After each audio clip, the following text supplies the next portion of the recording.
സാന്ത്വനത്തിലേക്ക് എല്ലാ പ്രേക്ഷകരെയും സ്നേഹപൂർവ്വം സ്വാഗതം ചെയ്യുകയാണ്. പ്രിയപ്പെട്ട ഡോക്ടർ സാലിം ഫൈസിയോടൊപ്പം നമ്മൾ ഒത്തുചേരുന്നു. ഈ കാലം നമ്മൾ ഏത് വാർത്താ മാധ്യമങ്ങൾ നോക്കിയാലും എവിടെ നോക്കിയാലും ലഹരി, മയക്കുമരുന്ന്, മദ്യം അത് സുലഭമായ അവസ്ഥയാണ്. ഏത് ചെറിയ UP സ്കൂളുകളിൽ പോലും മദ്യവും മയക്കുമരുന്നും ഒക്കെ കടന്നുകൂടി വരുന്ന കാലഘട്ടത്തിലാണ്. അപ്പോൾ നമ്മൾ തീർച്ചയായും അത്തരമൊരു വിഷയം കൈകാര്യം ചെയ്യണം, സംസാരിക്കണം എന്നത് ഒരുപാട് പേരുടെ ആവശ്യമായി നമ്മോട് അഭ്യർത്ഥിച്ചിട്ടുണ്ട്. അപ്പോൾ ഈ ന്യൂജൻ കാലഘട്ടത്തിൽ സർവത്ര ലഹരി ഇങ്ങനെ ആകുമ്പോൾ സ്വാഭാവികം രക്ഷിതാക്കളുടെ ആശങ്ക നമ്മളതിനെ പരിഹരിക്കേണ്ടതും അത്യാവശ്യമാണ്. പണ്ട് മദ്യം മയക്കുമരുന്നൊക്കെ ഉപയോഗിക്കുക എന്ന് പറഞ്ഞാൽ ഒരു മ്ലേച്ഛമായ പ്രവൃത്തിയാണ്. രഹസ്യമായി ചെയ്തിരുന്നതാണെങ്കിൽ ഇന്ന് മദ്യവും മയക്കുമരുന്നും അത്തരം സാധനങ്ങളൊക്കെ ഉപയോഗിക്കുന്നത് ഒരു അഭിമാനത്തിൻ്റെ ഒരു രീതിയായിട്ട് ഇന്ന് പലർക്കും തോന്നുന്നുണ്ട്. ഒരു അന്തസ്സുള്ള പരിപാടിയാണതെന്നൊക്കെ. ശരിക്കും ഇസ്ലാം ഈ വിഷയത്തെ എങ്ങനെയാണ് കാണുന്നത്, മദ്യം മയക്കുമരുന്ന് ഇത്തരം പ്രവർത്തനങ്ങളെക്കുറിച്ച്? ബിസ്മില്ലാഹിർ റഹ്മാനിർ റഹീം. മുഹമ്മദ് നബി സല്ലല്ലാഹു അലൈഹി വസല്ലമ തങ്ങൾക്ക് ഇറക്കപ്പെട്ട പരിശുദ്ധ ഖുർആൻ സൂറത്തുൽ മാഇദയിലെ 91, 92 എന്നീ 2 സൂക്തങ്ങളിൽ ലഹരിയുടെ ഉപയോഗത്തെക്കുറിച്ച് പറഞ്ഞിട്ടുണ്ട്. അതിൽ ബുദ്ധിയെ മറക്കുന്നത് എന്ന വാക്കാണ് ഉപയോഗിച്ചത്. ഖംറ് എന്ന വാക്ക്, ഖമറ എന്ന് പറഞ്ഞാൽ മറച്ചു. അതുകൊണ്ട് ഉദ്ദേശിക്കുന്നത് ബുദ്ധിയെ മറക്കുക എന്നതാണ്. ഒന്നാമത്തെ വചനത്തിൽ, ഒന്നാമത്തെ ആയത്തിൽ 2 പ്രധാനപ്പെട്ട കാര്യങ്ങൾ പറഞ്ഞു. ഒന്ന് റിജിസും മിൻ അമലി ഷൈത്താൻ. ഒന്ന് റിജിസ്, 2 മിൻ അമലി ഷൈത്താൻ. റിജിസ് എന്ന വാക്കിനർത്ഥം മ്ലേച്ഛം എന്നാണ്. മോശം, വൃത്തികേട്, നജസ് തുടങ്ങിയ അതൊക്കെയാണ് ആ വാക്ക് ദ്യോതിപ്പിക്കുന്നത്. മോശപ്പെട്ട ഒരു സാധനമാകുന്നു അത് എന്ന സന്ദേശം, അത് തന്നെയാണ് ഇസ്ലാം മുന്നോട്ട് വെക്കുന്ന ഒന്നാമത്തെ സന്ദേശം. രണ്ടാമത്തേത് പിന്നെ അമലി ഷെയ്ത്താൻ, അതൊരു പൈശാചികമായ പ്രവർത്തനമാണ് എന്നതാണ്. മനുഷ്യൻ്റെ ജന്മശത്രുവാണ് പിശാച്. അങ്ങനെയാണ് പരിശുദ്ധമായ ഇസ്ലാം ദീൻ പിശാചിനെ പരിചയപ്പെടുത്തിയിട്ടുള്ളത്. ജന്മശത്രു എന്ന് പറഞ്ഞാൽ നമുക്ക് ഒന്നുണ്ടാവുന്നതും അവനിഷ്ടമല്ല. നമുക്ക് ആഹാരം ഉണ്ടാകുന്നത് മാത്രം ഇഷ്ടമല്ല എന്നല്ല, നമുക്ക് ദുന്യാവ് ഉണ്ടാകുന്നതും ഇഷ്ടമല്ല, നമുക്ക് നല്ലൊരു വീടുണ്ടാകുന്നത് അവനിഷ്ടമല്ല, നല്ലൊരു ഭാര്യ ഉണ്ടാകുന്നത് ഇഷ്ടമല്ല, നല്ലൊരു വാഹനം ഉണ്ടാകുന്നത് ഇഷ്ടമല്ല, നമ്മളൊരു നല്ല യാത്ര പോകുന്നത് ഇഷ്ടമല്ല, നമ്മൾ നന്നായിട്ടൊന്ന് കിടന്നുറങ്ങുന്നത് അവനിഷ്ടമല്ല, നമ്മൾ കുളിക്കുന്നത് അവനിഷ്ടമല്ല. ഇങ്ങനെ എണ്ണി പറയുകയാണെങ്കിൽ കുറേ. ഇതാണ് അമലി ഷെയ്ത്താൻ എന്ന് പറയുന്നത്. ഒരു നന്മയും നമുക്കുണ്ടാവുന്നത് അവനിഷ്ടമല്ല. പിന്നെ പൈശാചികത എന്ന് പറയുന്നതിന് വേറൊരു പ്രത്യേകതയുമുണ്ട്. ഇലാഹിയായ കാര്യങ്ങളുടെ രസം സാവകാശവും ശൈത്താനിയായ വിഷയങ്ങളുടെ രസം പെട്ടെന്നും ലഭിക്കുമെന്നാണ്. അപ്പോൾ പെട്ടെന്ന് ലഭിക്കുന്നതും എല്ലാ പുരോഗതിയെയും തടയുന്നതും വൃത്തികേടായതുമായ ഒരു സാധനം എന്ന് ഈ 91-ാമത്തെ ആയത്തിനെ വെച്ചുകൊണ്ട് ഈ വിഷയത്തിൽ ഒരു കാഴ്ചപ്പാട് നമുക്ക് രൂപപ്പെടുത്തിയെടുക്കാൻ വേണ്ടി കഴിയും. ഇനി രണ്ടാമത്തെ ആയത്തിൽ ഇതിൻ്റെ ഉപദ്രവങ്ങളെക്കുറിച്ച് പറഞ്ഞിട്ടുണ്ട്. അതിൽ പ്രധാനമായും ഇതേപോലെ 2 കാര്യങ്ങൾ പറഞ്ഞിട്ടുണ്ട്. ഇത് ദേഷ്യം, അതുപോലെ ക്രോധം, അങ്ങനെയുള്ള ബഗ്ളാ എന്ന വാക്കൊക്കെയാണ് ഉപയോഗിച്ചിട്ടുള്ളത്. ദേഷ്യം, അത്യുഗ്രദേഷ്യം തുടങ്ങിയ കാര്യങ്ങളെ ഉണ്ടാക്കി തീർക്കുന്നു എന്നാണ് ഇതിൻ്റെ ഫലമായിട്ട് പറഞ്ഞിട്ടുള്ളത്. ഏതൊരു വിഷയത്തെയും നമ്മൾ പഠിക്കുമ്പോൾ 3 പ്രധാനപ്പെട്ട കാര്യങ്ങൾ പഠിക്കണം. ഒന്ന്, അത് എന്താണ്. രണ്ടാമത്തത്, അതുകൊണ്ടുള്ള റിസൾട്ട് എന്താണ്. മൂന്നാമത്തത്, അത് ഉപയോഗിക്കണം അല്ലെങ്കിൽ ഉപയോഗിക്കേണ്ട എന്ന് പറഞ്ഞിട്ടുള്ളത് എന്തുകൊണ്ടാണ്. അപ്പോൾ എന്താണ് ലഹരി എന്നതിനെക്കുറിച്ച് പഠിക്കുമ്പോഴാണ് ആദ്യത്തെ ആയത്ത് കടന്നു വരുന്നത്. അത് മ്ലേച്ഛമായ വസ്തുവാകുന്നു, നല്ലതല്ല, ഒരു ചീത്തയായ വസ്തുവാണ്. രണ്ടാമത്തത്, ഉപയോഗിച്ചാൽ ഉള്ളത് എന്താണ് എന്നുള്ളതാണ് രണ്ടാം ഭാഗം. ചില ഗുണങ്ങൾ ചില ആളുകൾ പറയാറുണ്ട്, എന്നാൽ ആ ഗുണങ്ങളെ മറികടക്കുന്ന വലിയ ബുദ്ധിമുട്ടുകൾ വരാനുമിരിക്കുന്നുണ്ട്. ചില ഗുണങ്ങൾ എന്ന് പറയുന്നത് ഇസ്ലാമികമായിട്ടല്ല, ഇസ്ലാമികമായിട്ട് തീർച്ചയായും അത് ഹറാമ് തന്നെയാണ്. അതേസമയത്ത് മറ്റു ചില വൈദ്യരീതികളിലൊക്കെ ലഹരിയെ പ്രോത്സാഹിപ്പിച്ചിട്ടുണ്ട്. ആ നിലക്ക് ചെറിയ ഗുണങ്ങൾ പറഞ്ഞിട്ടുണ്ട്. പക്ഷെ വലിയ ഉപദ്രവങ്ങൾ പറഞ്ഞിട്ടുണ്ട്. ഈ ഗുണങ്ങളെയെല്ലാം മറികടക്കുന്ന തരത്തിലുള്ള ഉപദ്രവങ്ങളാണ് ലഹരിയുടെ ഉപയോഗം കൊണ്ട് പറഞ്ഞിട്ടുള്ളത്. ഒന്നാമത്തെ കാര്യം എന്ന് പറഞ്ഞാൽ ക്യാൻസർ. അപ്പോൾ സ്വാഭാവികമായിട്ട് നമ്മൾ ക്യാൻസർ എന്ന് പറയുമ്പോൾ കുറച്ച് ആൾക്കാർ ചോദിക്കും, എന്നാൽ കള്ളുടിക്കാത്തവർക്കും ക്യാൻസറില്ലേ, പുകവലി ഉപയോഗിക്കാത്തവർക്കും പുകയില ഉൽപ്പന്നങ്ങൾ ഉപയോഗിക്കാത്തവർക്കും ക്യാൻസറില്ലേ. ഏറ്റവും ആധികാരികമായ പഠനങ്ങൾ പുറത്തു വന്നത് ക്യാൻസറിൻ്റെ റേഷ്യോ എന്ന് പറയുന്നത് 80% ലഹരി ഉപയോഗിക്കുന്നവർക്കും 20% ലഹരി ഉപയോഗിക്കാത്തവർക്കുമാണ്. അപ്പോൾ ആ 20% വെച്ചുകൊണ്ട് 80% ഉൾപ്പെടാൻ പാടില്ല. അതിപ്പോൾ നമ്മൾ തിരുവനന്തപുരം ക്യാൻസർ സെൻ്ററിൽ ചെന്നിട്ട് നമ്മൾ തന്നെ 100 ആൾക്കാരെ വെറുതെ പരിശോധിച്ചാൽ അറിയാൻ വേണ്ടി പറ്റും 80 ആൾക്കാർ ലഹരി ഉപയോഗിക്കുന്നവരും 20 ആൾക്കാർ ലഹരി ഉപയോഗിക്കാത്തവരുമായിരിക്കും. ഇതിൻ്റെ ഒരു വിപത്ത് എന്ന് പറഞ്ഞാൽ ജീവിതകാലം മുഴുവൻ അധ്വാനിച്ചുണ്ടാക്കിയ സമ്പത്ത് മുഴുവൻ ചെലവാക്കിയാലും അവസാനം മരണത്തിന് കീഴടങ്ങേണ്ടി വരുന്ന ഒരു അസുഖമാണ് ക്യാൻസർ രോഗം എന്നതാണ്. അപ്പോൾ ഇസ്ലാമികമായിട്ട് നമ്മൾ സംസാരിക്കുമ്പോൾ രണ്ടും പറയണം. ഒന്ന് അതിൻ്റെ ഭൗതികമായ ബുദ്ധിമുട്ടുകളെക്കുറിച്ചും പറയണം, രണ്ടതിൻ്റെ ആത്മീയമായ ബുദ്ധിമുട്ടുകളെക്കുറിച്ചും പറയണം. ഭൗതികമായ ബുദ്ധിമുട്ടാണ് ഞാനിപ്പോൾ പറഞ്ഞത്. ആത്മീയമായ ബുദ്ധിമുട്ടിനെ കുറിച്ച് പറയുമ്പോൾ ഒരാൾ മദ്യപിച്ചു, അങ്ങനെ അയാൾ ആ മദ്യലഹരിയിൽ മരണപ്പെട്ടാൽ മാത്ത കാഫിറ എന്ന ഹദീസിൽ വന്നിട്ടുണ്ട്. കാഫിറായിട്ടാണ് അവൻ മരിക്കുന്നത്. ഇനി അവൻ മരിച്ചിട്ടില്ല എന്ന് വെക്കുക എങ്കിൽ അവൻ്റെ 40 ദിവസത്തെ നിസ്കാരം സ്വീകരിക്കപ്പെടുകയില്ല, പ്രാർത്ഥന സ്വീകരിക്കപ്പെടുകയില്ല എന്നാണ് ഇസ്ലാമിക കാഴ്ചപ്പാട്. അപ്പോൾ അതിൻ്റെ ഒരു ദുന്യവിയായ വശവും അതിൻ്റെ ഒരു ദീനിയായ വശവും നമ്മൾ ഇതിൻ്റെ ഉപകാരം ഉപദ്രവം എന്നുള്ളത് മനസ്സിലാക്കുമ്പോൾ പഠിക്കേണ്ടി വരും. ഇനി മൂന്നാമത്തെ കാര്യം, എന്തുകൊണ്ടാണ് ഇതിനെ ഉപേക്ഷിക്കണം എന്ന് പറഞ്ഞിട്ടുള്ളത്? പരിശുദ്ധമായ ദീനുൽ ഇസ്ലാം എന്ന് പറയുന്നത് മനുഷ്യനോട് ഏറ്റവും ചേർന്ന് നിൽക്കുന്ന ഒരു മതമാണ്. മനുഷ്യൻ്റെ പ്രകൃതത്തോട് ഏറ്റവും നന്നായി ചേർന്ന് നിൽക്കുന്ന മതം. ഇത് നമ്മൾ ഒരുപാട് ഉദാഹരണങ്ങൾ പറയാറുണ്ട്. നിസ്കാരത്തിൻ്റെ ഉദാഹരണം എല്ലാവർക്കും മനസ്സിലാവും. നിന്ന് നിസ്കരിക്കാൻ പറ്റാത്ത ആൾ ഇരുന്ന് നിസ്കരിക്കുക, ഇരുന്ന് നിസ്കരിക്കുക, കടന്ന് നിസ്കരിക്കാൻ പറ്റാത്ത ആൾ തല കൊണ്ടാങ്ങിയും കാണിക്കുക, തല കൊണ്ടാങ്ങിയും കാണിക്കാൻ പറ്റാത്ത ആൾ കണ്ണുകൊണ്ടാങ്ങിയും കാണിക്കുക, കണ്ണുകൊണ്ടാങ്ങിയും കാണിക്കാൻ പറ്റാത്ത ആൾ ഹൃദയത്തിൽ നിസ്കാരത്തെ കൊണ്ടുവരിക, ഹൃദയത്തിൽ നിസ്കാരം കൊണ്ടുവരാൻ കഴിയാത്ത ആൾക്ക് നേരെ സ്വർഗം നൽകും, അവൻ ഭ്രാന്തനാണ്, അവൻ നിസ്കരിക്കേണ്ടതില്ല. ഇങ്ങനെ കറക്റ്റ് റൂട്ടാണ് അവതരിപ്പിച്ചിട്ടുള്ളത്. അപ്പം മനുഷ്യൻ്റെ പ്രകൃതത്തോടും അവൻ്റെ ജീവിത രീതിയോടും ചേർന്ന് നിൽക്കുന്ന ഒരു മതമാണ് ഇസ്ലാം ദീൻ എന്ന് പറയുന്നത്.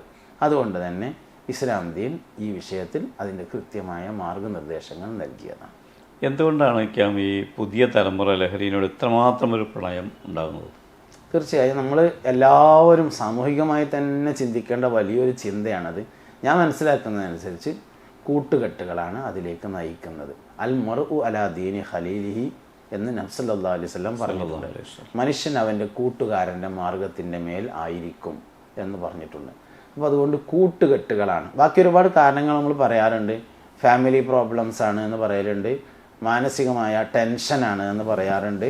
ഇങ്ങനെ പല കാര്യങ്ങൾ പറയാറുണ്ടെങ്കിലും കൂട്ടുകെട്ടാണ് പുതിയ തലമുറയെ ലഹരിയിലേക്ക് കൊണ്ടുപോകുന്നതുള്ള ഒരു യാഥാർത്ഥ്യം. ഞാൻ മനസ്സിലാക്കേണ്ടത്, കമ്പനിക്ക് പോലും ഒരു സമയത്ത് പോലും ലഹരി ഉപയോഗിക്കാൻ പാടില്ല. എന്താ വെച്ചാൽ പഴയ കാലത്തൊക്കെ മദ്യപാനം ഒരു അഡിക്ഷനായി വരണമെങ്കിൽ കുറേ തവണ ഉപയോഗിക്കണമായിരുന്നു. ഇന്നത്തെ പുതിയ സിന്തറ്റിക് ലഹരി പദാർത്ഥങ്ങൾ ഒറ്റത്തവണ ഉപയോഗിച്ചാൽ തന്നെ അഡിക്ഷൻ ആവുന്നതൊക്കെയാണ് ഉള്ളത്. അതുകൊണ്ട് കമ്പനിക്കോ രസത്തിനോ ഒറ്റത്തവണ പോലും ഉപയോഗിക്കാതിരിക്കണം.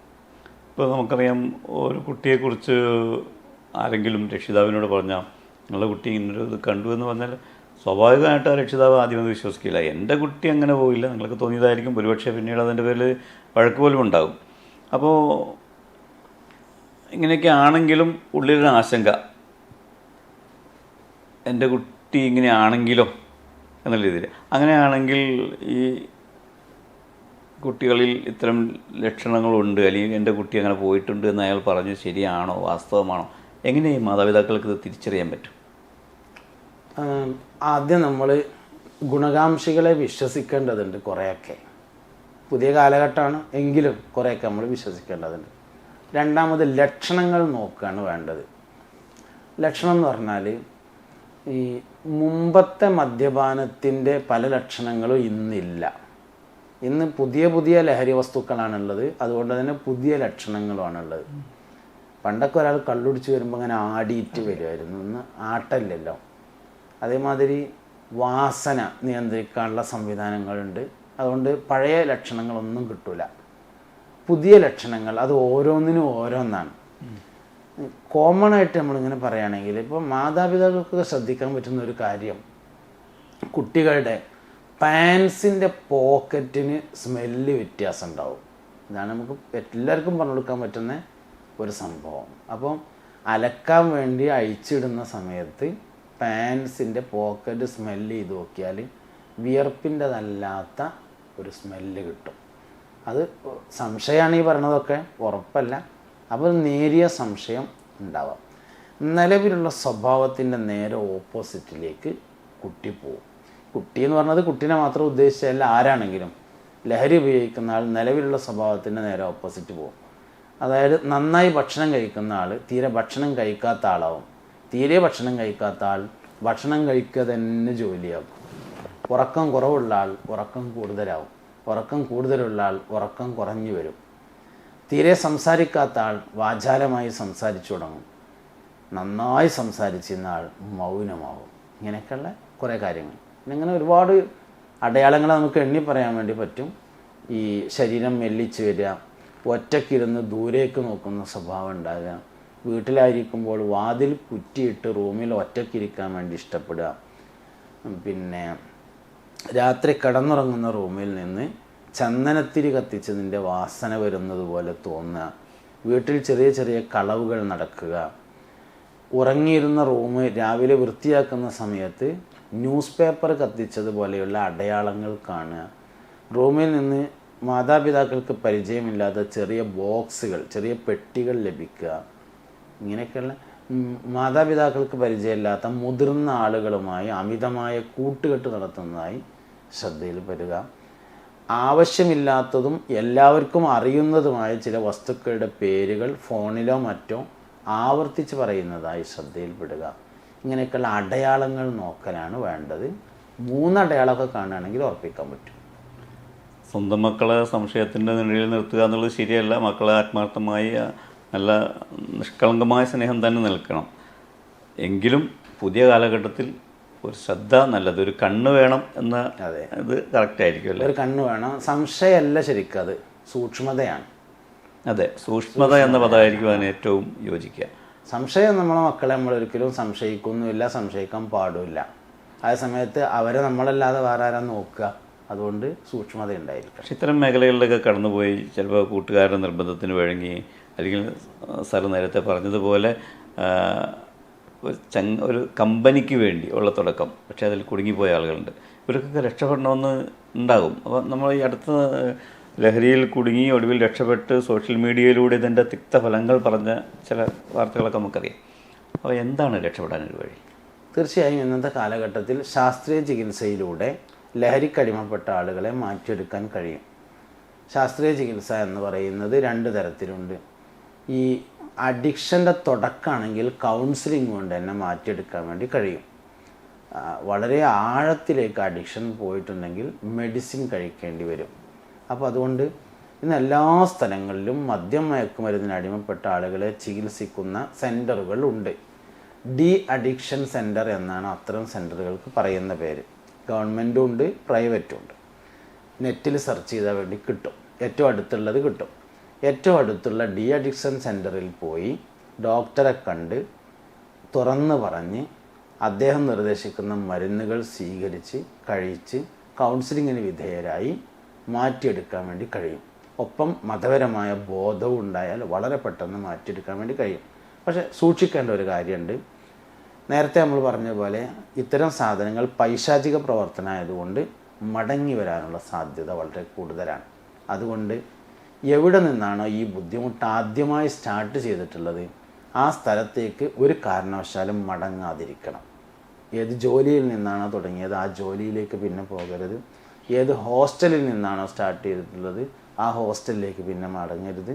അങ്ങനെ എവിടെ നിന്നാണോ സ്റ്റാർട്ട് ചെയ്തിട്ടുള്ളത് അവിടേക്ക് മടങ്ങിയാൽ ഈ രോഗം വേഗത്തിൽ തിരിച്ചു വരും. കാരണം അഡിക്ഷൻ എന്നതൊരു അസുഖമാണ്, മടങ്ങി വരാൻ സാധ്യതയുള്ളതാണ്. എൻഗേജ് ആയിരിക്കണം, അതേ സ്ഥലത്തേക്ക് മടങ്ങാതിരിക്കണം. അങ്ങനെ വളരെയധികം സൂക്ഷ്മത പാലിച്ച് മാറും എന്നുള്ളത് ശരിയാണ്. മാറിയതിന് ശേഷമുള്ള ജീവിതം ക്രമപ്പെടുത്തുന്നിടത്ത് പരാജയപ്പെട്ടിയാൽ ചികിത്സിക്കാൻ വേണ്ടി ചിലവാക്കിയ പൈസയും കൂടിയാണ് പോയി കിട്ടുന്നേ ഉണ്ടാവുള്ളൂ. അതുകൊണ്ട് അതുകൂടിയും കൂട്ടത്തിൽ സൂക്ഷിക്കേണ്ടതാണ്. പണ്ടൊക്കെ മദ്യപാനം എന്ന് പറയുന്നത് ഇപ്പോൾ മദ്യശാലയിൽ നിന്ന് മദ്യം വാങ്ങി കുടിക്കുക എന്നുള്ളതായിരുന്നു. ഇന്നത്തെ ലഹരി ഉപയോഗം സ്വയം ഉപയോഗിക്കലും അതൊരു വരുമാന മാർഗമായി കരിയർമാരായി പ്രവർത്തിക്കുകയും ചെയ്യുന്ന പ്രവണത കൂടി കാണുന്നുണ്ട്. അത്തരം ആളുകളോട് എന്താണ് പറയാനുള്ളത്? തീർച്ചയായും വളരെയധികം സൂക്ഷ്മത പാലിക്കേണ്ട ഒരു കാര്യമാണ്. ഞാനൊരു തെറ്റ് ചെയ്യുന്നതും ഞാൻ ഈ സമൂഹത്തെ ഒന്നടങ്ക ഒരു തെറ്റിലേക്ക് നയിക്കുന്നതും രണ്ടാണ്. ഞാനൊരു തെറ്റ് ചെയ്തു, ഞാനും എൻ്റെ അള്ളാഹുവും മാത്രമേ അത് അറിയുള്ളൂ എങ്കിൽ എനിക്കത് പുറത്തു തരാനുള്ള സാധ്യത വളരെ കൂടുതലാണ്. ഏത് വിഷയവും അങ്ങനെയാണ്. ഒരു തെറ്റ് ചെയ്യുന്നതും ആ തെറ്റ് പരസ്യമായി ചെയ്യുന്നതും ആ തെറ്റിലേക്ക് മറ്റുള്ളവരെ കൊണ്ടുവരുന്നതും ഒക്കെ രണ്ടാണ്. ഞാൻ നിസ്കരിക്കുന്നില്ല, അത് വേറൊരു സാധനമാണ്. മറ്റുള്ളവരെ നിസ്കരിക്കാൻ അനുവദിക്കുന്നില്ല, അത് വേറൊരു സാധനമാണ്.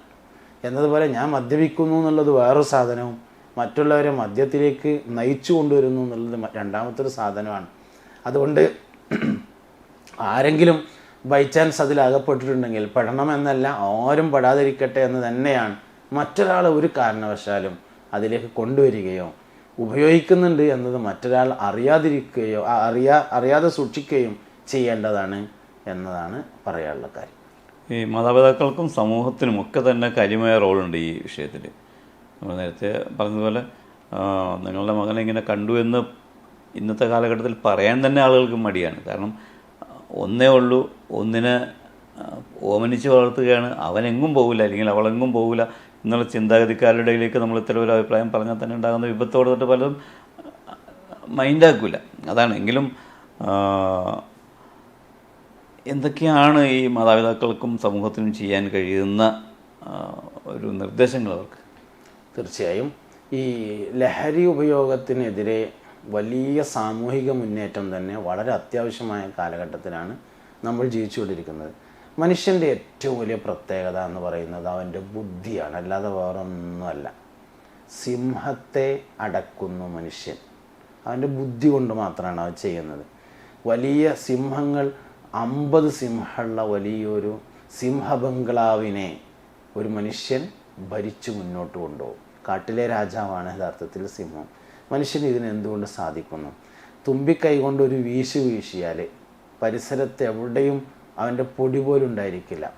അങ്ങനത്തെ ആനയെ ചൂണ്ടുവരൽ കൊണ്ട് നിയന്ത്രിക്കുന്നത് അധികവും സ്കെൽറ്റായിരിക്കും. ആനപ്പാപ്പന്മാർ സ്കെൽറ്റായിട്ടുള്ള ആളുകളാണ്. ഇതൊക്കെ എന്തുകൊണ്ട് എന്നതിൻ്റെ ഉത്തരം അവൻ്റെ ബുദ്ധിയാണ്. ഈ ബുദ്ധിയെയാണ് യഥാർത്ഥത്തിൽ മദ്യം, മയക്കുമരുന്ന് തുടങ്ങിയ ലഹരികൾ സ്വാധീനിക്കുന്നത്. അതുകൊണ്ട് സാമൂഹികമായ വലിയൊരു മുന്നേറ്റം അതിൽ ആവശ്യമാണ്. ബോധവൽക്കരണങ്ങൾ, ശ്രദ്ധകൾ, ഇത് സത്യത്തിൽ ഒരു വരുമാന മാർഗ്ഗമാണ് എന്ന് വിചാരിച്ചാണ് ആളുകൾ ചെയ്യുന്നത്. പക്ഷേ ഇതിലൂടെ നൽകുന്ന വരുമാനത്തിൻ്റെ ഇരട്ടി പിന്നീട് ചികിത്സിക്കാൻ ചിലവാക്കണം. അയാൾ തന്നെ ചിലവാക്കേണ്ടി വരും. അപ്പോൾ അതുകൊണ്ട് വരുമാനമാണെന്ന് വിചാരിക്കുന്നു, പക്ഷേ വലിയ നഷ്ടത്തിലേക്ക് ജീവിതം തന്നെ കൈവിട്ടു പോകുന്നു. ലഹരി ഉപയോഗിക്കുന്നവന് അവൻ്റെ ജീവിതം അവന് കൈവിട്ടു പോകുന്നുണ്ട്, അവൻ്റെ ശരീരം അവന് കൈവിട്ടു പോകുന്നു, അവൻ്റെ ബുദ്ധിയും അവന് കൈവിട്ടു പോകുന്നു. എന്നെ തന്നെ കൈവിട്ടു പോകുന്ന ഈ പ്രവണതയ്ക്കെതിരെ വലിയ സാമൂഹികമായ മുന്നേറ്റം എല്ലാ ഭാഗത്തുനിന്നും ഉണ്ടായിരിക്കണം. ഈ മദ്യവും മയക്കുമരുന്ന് ഉപയോഗിച്ച് അതിന് അഡിക്റ്റായി പോയ പല ആളുകളെയും കൗൺസിലിംഗ് നടത്തിയിട്ടുള്ള ഒരാൾ എന്ന നിലക്ക് വിദ്യാർത്ഥികളോടും യുവതലമുറയോടും പറയാനുള്ള ഒറ്റമൂല്യം എന്താ? ഒരു തീരുമാനമാണ് യഥാർത്ഥത്തിൽ ലഹരിയിൽ നിന്ന് വിട്ടുനിൽക്കാൻ കഴിയുന്നതിൻ്റെ ഏക പ്രചോദനം എന്ന് പറയുന്നത്. എല്ലാ കാര്യങ്ങൾക്കും അങ്ങനെയാണ്.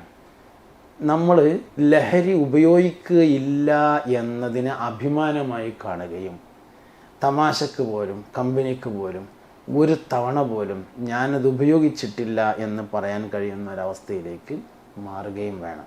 അതിനെ വളരെ അഭിമാനമായി കാണണം. ആ അഭിമാനത്തെ തകർക്കാൻ ഒരുപാട് ഘടകങ്ങൾ മറുവശത്തുണ്ട്. ഇപ്പോൾ പിന്നെ സെലിബ്രേഷനുകൾ നടക്കുന്ന ദിവസങ്ങൾ, അതിൻ്റെ തലേ ദിവസം രാത്രികൾ, അങ്ങനെയുള്ള സന്ദർഭങ്ങളിലൊക്കെയാണ് ലഹരി ഉപയോഗിക്കാനുള്ള സാധ്യത. അവർക്കിടയിലാണെങ്കിൽ പോലും ഞാൻ ആ സാധനം ഉപയോഗിക്കില്ല എന്ന് ആത്മവിശ്വാസത്തോടു കൂടെ പറയാൻ കഴിയുന്ന ഒരു മനസ്സ് നമുക്കുണ്ടായിരിക്കണം. സ്വയം തീരുമാനമെടുക്കുക എന്നുള്ളതല്ലാതെ ഈ സാമൂഹിക രൂപത്തിൽ തുടച്ചു മാറ്റാൻ ഒരു മാർഗവുമില്ല. അതുകൊണ്ട് ഈ ശബ്ദം കേൾക്കുന്ന ഓരോരുത്തരും, അവർ ആരാണെങ്കിലും ഏത് നിലയിലുള്ളവരാണെങ്കിലും ഒരിക്കലും സാധ്യതയില്ലാത്തവരാണെങ്കിൽ പോലും മനസ്സറിഞ്ഞൊരു പ്രതിജ്ഞ, ഞാനത് ഉപയോഗിക്കില്ല എന്നുണ്ടായിരിക്കണം. തീർച്ചയായും സമൂഹം നേരിടുന്ന വലിയൊരു വിപത്ത്, കാരണം വരാനിരിക്കുന്ന തലമുറയെ തന്നെ കാർന്നു തിന്നുന്ന ഇത്തരം ഒരു വിപത്തിനെതിരെയുള്ള സംസാരങ്ങളാണ് പ്രിയപ്പെട്ട ഡോക്ടറിൽ നിന്ന് നമുക്കുണ്ടായിട്ടുള്ളത്. നമ്മൾ ചർച്ച ചെയ്ത പോലെ തൻ്റെ പരിസരത്തെ കുട്ടി അല്ലെങ്കിൽ തനിക്ക് പരിചയമുള്ള കുട്ടി അത്തരം ഒരു വിപത്തിലേക്ക് പോകുമ്പോൾ പറഞ്ഞാലെന്ത് വിചാരിക്കുമെന്ന് കരുതി നമ്മൾ നിശബ്ദരമാകുന്നത് ഒരുപക്ഷെ നമ്മുടെ സമൂഹത്തോട് ചെയ്യുന്ന വലിയൊരു ചതിയായിരിക്കുമെന്ന് തന്നെയാണ് നമുക്ക് തോന്നുന്നത്. തീർച്ചയായും നമ്മുടെ മക്കൾ, നമ്മുടെ തലമുറ എല്ലാവരും നല്ല രീതിയിൽ ഡോക്ടർ പറഞ്ഞതുപോലെ എനിക്കത് വേണ്ട, ലഹരി വിരുദ്ധ സമിതിക്കാരൊക്കെ പറയുന്നതിന് നോ പറയാനുള്ള ആ ഒരു ആർജവം ഉണ്ടാകുക എന്നുള്ളതാണ്. അതിന് സർവശക്തൻ അനുഗ്രഹിക്കട്ടെ എന്ന് പ്രാർത്ഥിക്കുന്നു. നന്ദി, നമസ്കാരം.